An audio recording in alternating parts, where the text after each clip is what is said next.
What time is it? Okay, we have some fabulous live music later on, but right now, here's the kind I prefer. On Thursday, November 3rd, 2022, the show Hip Hop Homicides premiered on WeTV. The show humanizes slain rappers and properly investigates the events surrounding their deaths to bring closure to their families, friends, and fans. The show's executive producer and showrunner, Mr. P. Frank Williams, is an Oakland native. He was also the producer and co-host with civil rights attorney Ben Crump on the A&E investigative series Who Killed Tupac. Previous credentials include, but aren't limited to, the 2004 Olympics and BET's award-winning American Gangster series. The man's motto is, "Why shoot the breeze about it when you can be about it?" And it is with that mantra and passion for his craft that he has garnered an Emmy and won the NAACP Image Award 8 times in his career thus far. It is my honor to be joined here on West Coast Styles with Mr. P. Frank Williams, and I want to thank Mr. Billy Johnson Jr. for making this interview possible. Mr. Williams, thank you so much for being here and taking time out of your schedule to speak with us. Oh, I appreciate you, man. It's West Coast to the casket. Yes, sir. So starting things off, what inspired the creation of the show Hip Hop Homicide? Hip Hop Homicides, ironically, was spurred on by 50 Cent himself. As you know, 50 Cent is a gunshot wound survivor. People tried to kill him and he ended up surviving. So he knows what it's like to be shot at. And also he had a really close relationship with Pop Smoke. And so when Pop Smoke's death happened, I think that really shocked him and hurt him in a major way. And he wondered if there was more foul play involved than what was reported. And so it started with 50. 50 got in touch with with Mona Scott Young, the producer of Love and Hip Hop, and they started to cut it together. And then they had a little sizzle reel, and I came on and helped them develop it, and here we are today. So inspired by 50 Cent in his real life. Oh, that's amazing. So how exactly were you brought into the fold? Did 50 reach out to you? Yeah, I was talking to Mona's team, Mona, who I know from previously, and we have been trying to work on some things. And they know I did Who Killed Tupac. I also did Who Shot Biggie and Tupac on Fox with Ice-T and Soledad, and I covered Tupac and Biggie's murder trial in real life. Or at least their murders in real life in the 90s. So I had kind of been down the road, unfortunately, covering some of these type of murders. I just watched the premiere episode about Pop Smoke and thought it was excellent. How did it get decided he would be the subject of the premiere episode?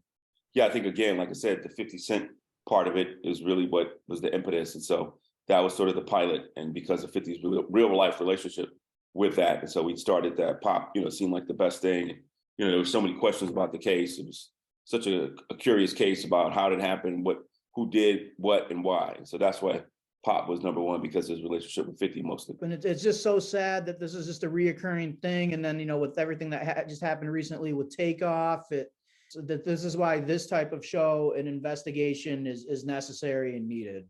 Well, yeah, I would say this, after being in the game for 25 plus, almost 30 at some point, and seeing this kind of situation that I covered in the 90s and even, to now, is a little disturbing. What I will say, though, is that at least Tupac, that person had a real beef, and Orlando, who shot Tupac, he was going for him. Biggie's situation, whatever happened with that, whether it was police involved, whether maybe it was Suge Knight, whatever it may be, it was a personal vendetta. P&B Rock, was just robbed in the middle of a Roscoe's for no reason. Mm-hmm. Pop Smoke didn't even know those guys. XXXTentacion.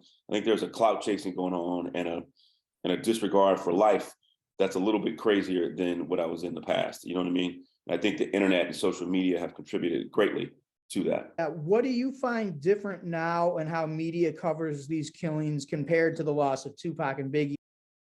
I think that was a newspaper magazine age. Now you can instantaneously see the video of Nip, neighborhood Nipsey getting shot, and then that you could see Takeoff's actual shooting him on the ground, and that's a little graphic. But I think the instantaneousness of it is a little different.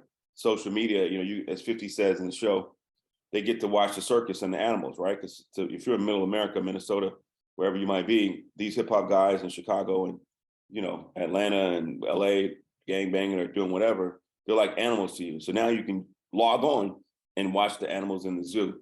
And I'm not saying that we're animals, but I'm just saying that's how it is sort of playing out. It plays out like a show like that. Exactly, yeah. So I just think that the time and the social media and access to information has greatly harmed us. I don't think it's helped. So. Is there any particular subject, and I don't want to give too much away, is there any particular subject that you found more difficult to investigate than others? Oh, you mean on the episodes? Yeah. It's a good one. The pop was difficult because of some of the juvenile situations. XXXTentacion is a little bit difficult too, because, you know, they've named some of the suspects, but the reason, how did they know he was there, is a little bit challenging, and what to say and not to say. Mo3, who's a rapper out of Dallas, who we did, it was challenging because allegedly the guy who shot him didn't actually know him, and we couldn't talk about his gang affiliate. You know, we had to be, you know, when you do these shows, you got to be careful, you know, because a lot of times today, people base things on social media, things that they said or whatever, and I can't put that on television and say that, you know, without legal, you know, there's a lot of lawyers involved on the show, as you can imagine. Van Lathan does a phenomenal job as the host. How did he get selected to fill that role? Van Lathan is one of a kind. He started as a cultural critic, but I think that for the hip hop space, he occupies a certain space where people trust him and like him. After he confronted Kanye, he became sort of a global hero, you know, and I worked with him at TMZ, and 50 handpicked Van, by the way, because he wanted somebody to go talk to people in the hood or different places, and not, you know, there wasn't a cultural gap. You know, he had an ability to talk to every person without seeming condescending, and also, you know, a past in the hood and other places, or places where police can't go. So I think Van was the perfect situation. Yeah, I thought he did a great job, again, at just being genuine and being himself, but being able to talk to people from all different environments and walks of life. No, I think that he genuinely, you know, obviously I filmed it with him and produced him. I think he knows that there's a crisis in our community. He's, you know, young guy who's very concerned about Black people and people of color, and making sure we get our right presentation, especially in hip hop, because I think as kids of hip hop, we just want to protect our art form and protect our brothers and sisters, so that, you know, we don't end up, you know, I'm happy that we did this show, but it's not like I'm trying to do 100 episodes of hip hop homicides. Unfortunately, I probably could, based on so many people have died, but we're trying to stop the violence and not increase it. And I think both Van and I share that part of it, you know. The fact that you really make a point of humanizing these individuals, not just as rap stars, but as sons, as fathers, as brothers, and things like that. I really applaud you for that, because I think that helps bridge the gap between kind of what the mainstream that doesn't understand hip hop and how they see it versus how we know it because we live it. It's like we do have more in common. Well, there are more similarities and differences here. 200%. Yeah, very much so. I understand you're screening the episode in various cities, followed by a Q&A. Is that something you've started doing yet? The first screening is next week in New York. Then we're doing one in LA and then the Bay Area after that. So no, we haven't had the first one yet. The next one, the first one is next Thursday.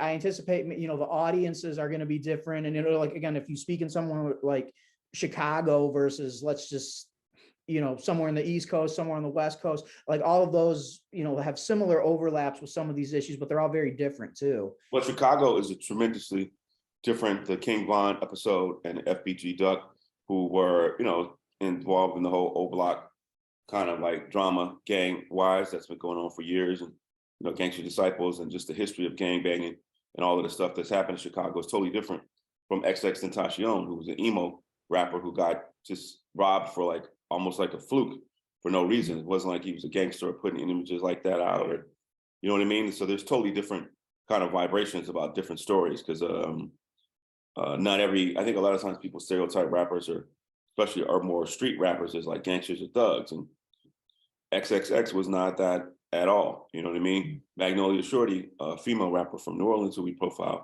was not a gangster rapper. She just happened to be in the wrong place at the wrong time. So every story has its own twist and turn, and it's not just about, you know, street guys who put themselves in bad situations. I can only base it on the one episode I saw, but I imagine there are similar things in others. How did you approach someone like Pop Smoke's mother, Mrs. Audrey Jackson, to participate in something like Hip Hop Homicides? Well, we were very fortunate because, you know, a lot of us involved with the show, from 50 to Mona, to myself, had many years in the culture and knew people. In that particular case, Vanessa Satin, who's the editor-in-chief of XXXA magazine, had already been in contact with Pop's mom and the magazine covers a lot of different things in the culture. So she had a lot of resources. And Pop Smoke's mom was somebody who she knew. So through Vanessa as executive producer, kind of like co-creator of the series, she was able to reach out to her. And, when Miss Jackson showed up, she was very flustered, by the way, in the parking lot in Canarsie, Brooklyn. And, when I saw that, she was a little disheveled. And so I didn't want to, make her more afraid. And so at that particular point, since I didn't have a personal relationship with her, and I knew that Van was going to have to try to talk to her pretty shortly, I put them both in the car, Van and Mrs. Jackson. They had a private conversation for about 15, 20 minutes before we even did anything, just for him to ease her fears, tell her what he's hoping to do and why her interview is important. So, I think having people of color and the right people in those situations makes a difference, because I knew the sensitivity as a Black man. And your son had gotten murdered. You want me just to, okay, give me an interview. It wasn't like that. You know what I mean? Exactly. So just kind of putting myself in her shoes, for a split second, I think it's totally understandable that thought would run through your head. And so I thought she was very well composed, very well spoken. yeah, I think I think he wanted her to tell her truth and, use her son's life as an example to make sure something like that doesn't happen again. There's a tremendous amount of collective grief around this show. And as a person who produced it, there was a lot of trauma. We left some of those shoots where people downloaded their pain on us. They hadn't been to any therapy. Their loved ones had gotten murdered. Imagine you did months and months. If you did months and months of interviewing people with that type of trauma, you can only imagine what that was like. So it was, I felt like, which I always do, and obviously been doing this for a minute. It's my job to be like a conduit so that Mrs. Jackson can express her pain through the weapon, which I use as television. So I just took a picture of her and turned it back around and let you look at what I saw. And so, I'm glad that she was able to speak her piece. And, even she was very troubled by it all, right? You can see a mother in pain, but trying to be strong. Yeah, I particularly remember her saying, like, I think about it, but I don't go there all the way. She has to protect herself. What would you say that 50, I don't want to say obviously, but, as we all know, and as you had mentioned before, so he is a survivor. What type of insight does that provide you guys? And what type of insight does he have? Because he's literally been on the other side of the gun. Well, I think that he knows the perils of keeping it too straight and how that can affect your life. One thing that 50 said, I think, in the pilot and just in general, once you get to a certain level, you're going to kind of separate yourself from the streets, and you don't really see him. He might be out in the club, he got bodyguards or whatever, but he's not like on the corner hanging out and doing whatever, because he's a big Hollywood mogul now. And, it was really troubling to me with the Takeoff situation. And I'm like, if it's a straight bullet or whatever happened, the problem is that once you get to that level of a superstar like a Takeoff or a 50, you can't put yourself in those kind of situations. You can't be shooting dice with random dudes in the middle of the night, because, I'm from the streets of Oakland.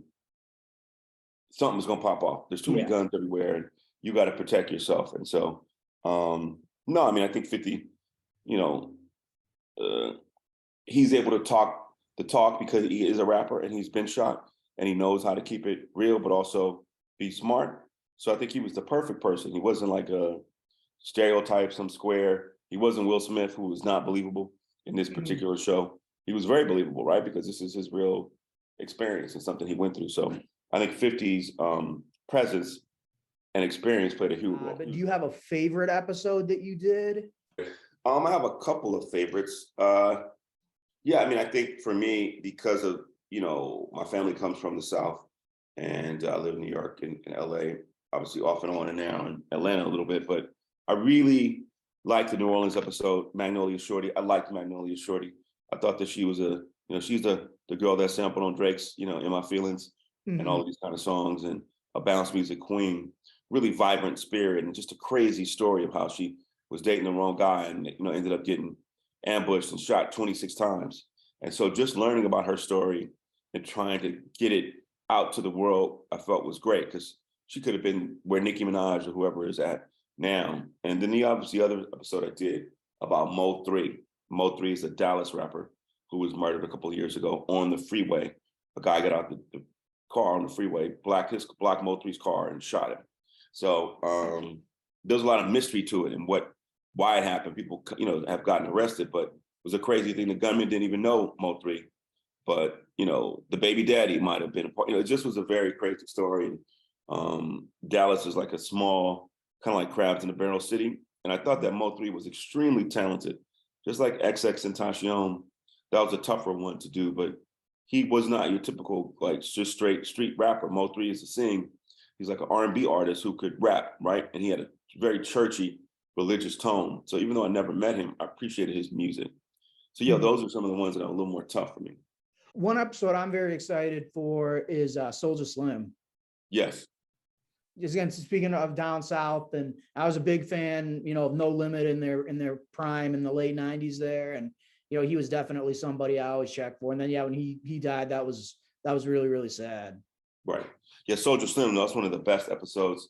Really like emotional. I mean, his son is on there, little Soulja Slim. We went to his mother's house. We went to the exact spot where Soulja got shot in that yard. His mother took us back to that day. There was a lot of accusations in the air that Master P might have had something to do with it. We were able to talk to Master P himself. And he just was like, Soulja Slim had his own demons. And even if he's a nice guy most of the time, once you start doing drugs, and Soulja did dabble in heroin, it changes your behavior. But the city of New Orleans is a character, and as a place is an unusual place on the planet. And just Magnolia and Soulja Slim represented a different kind of rap artist from a different kind of city.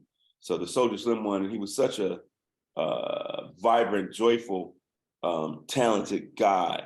And it's unfortunate that his song Slow Motion hit the top of the charts, months after he was dead. So those were some of my favorites. The Soulja, was definitely one of them.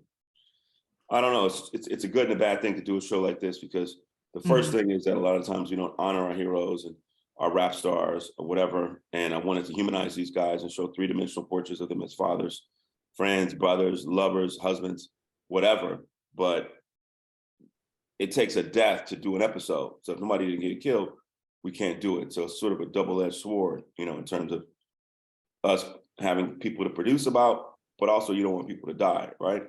So it's a weird catch-22. I always like to give the guests the last word out of respect and appreciation. Is there anything you'd like to add that we haven't touched on or discussed?